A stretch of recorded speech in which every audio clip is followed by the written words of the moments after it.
Hi, my name is Cori Bush, and I'm running for U.S. Congress in Missouri's 1st District. I'm a registered nurse, a community activist, an ordained pastor, and a single parent of 2 wonderful teenagers.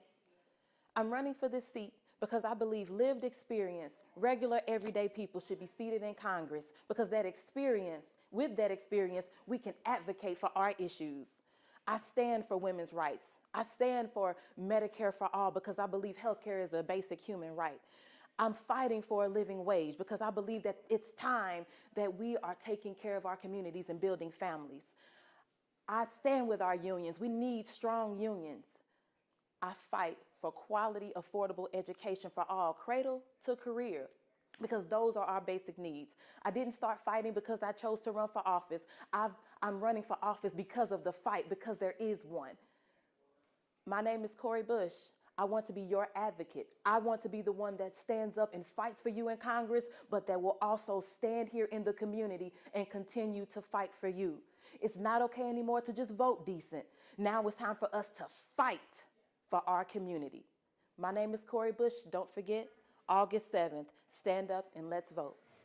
No knock warrants like what killed Breonna Taylor. We outlawed chokehold. We changed the model of training of police officers, teach them how to de-escalate interactions with the African American community. That bill is currently sitting in the Senate. In his 20 years as St. Louis's congressman, Lacy Clay touts results like removal of radioactive waste from the Westlake landfill in North County. Because of the role that I have played in this community in cleaning up toxic waste sites, St. Louis crime is up 35% this year from last in the city.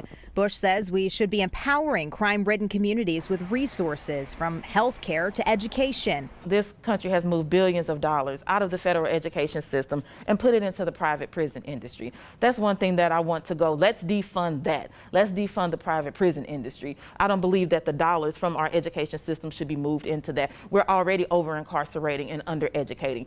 Clay agrees funding community services is important and adds there should be funding for witness protection programs and tougher gun laws to his list of crime-tamping tactics. That's why I introduced legislation at the federal level to allow local governments to be able to pass their own firearms ordinances. Voters will decide which Democrat's name will be on the November ballot this Tuesday, August 4th. Samantha Jones, News 4.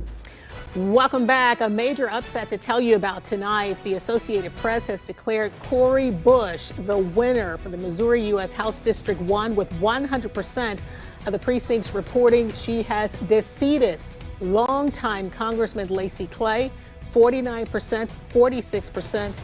You can see the numbers right there on the screen. This is one of the biggest upsets of the night. I'm sure the shockwaves are reverberating across Missouri as well as the country. And we heard Cori Bush speaking earlier before we went to break, where she thanked her family, her supporters, and she also thanked former presidential candidate Bernie Sanders for his support. And of course, she pulled off a major upset tonight.